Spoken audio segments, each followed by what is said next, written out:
Illustrations consist of tables and figures. Tables are rows and columns, arrangements of words and numbers, and figures are everything else: photographs, drawings, diagrams, graphs. Although general writing courses seldom discuss illustrations, illustrations are powerful ways for us in engineering and science to communicate our work. In fact, many engineers and scientists build sections of documents around the illustrations rather than just dropping the illustrations into the sections.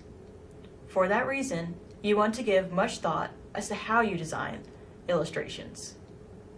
For the time being, though, let us focus on the 4 things that you are expected to do whenever you incorporate a figure or table into a document.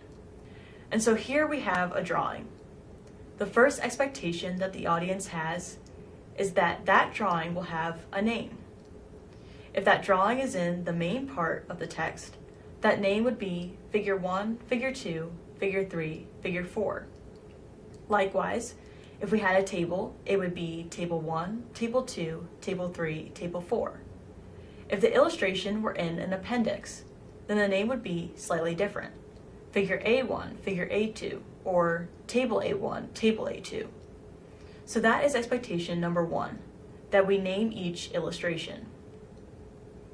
The second expectation is that before an illustration appears, you introduce that illustration by name in a paragraph and explain it. Sometimes that introduction occurs in the middle of a paragraph.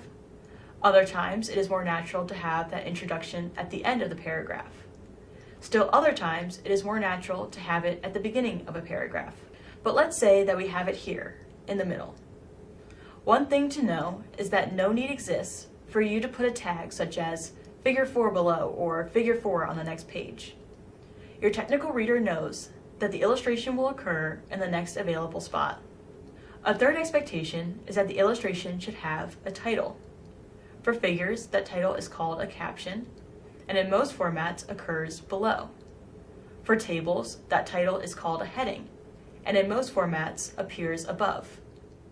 In almost all formats, the form for a table heading is a single noun phrase that identifies the table.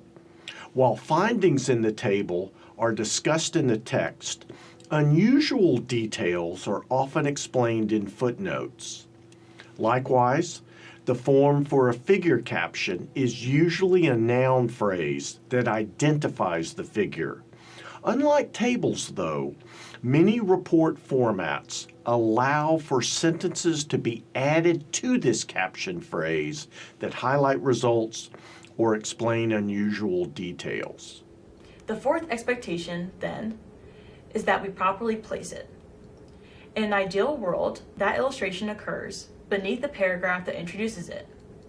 However, sometimes not enough space exists beneath the paragraph. In such cases, the text continues and the illustration appears toward the top of the next page.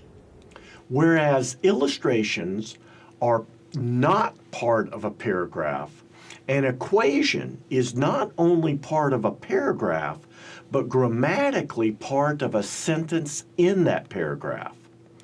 The portion of the sentence before the equation introduces the dependent variable, and the portion of the sentence after the equation defines independent variables and constants not yet defined in the text.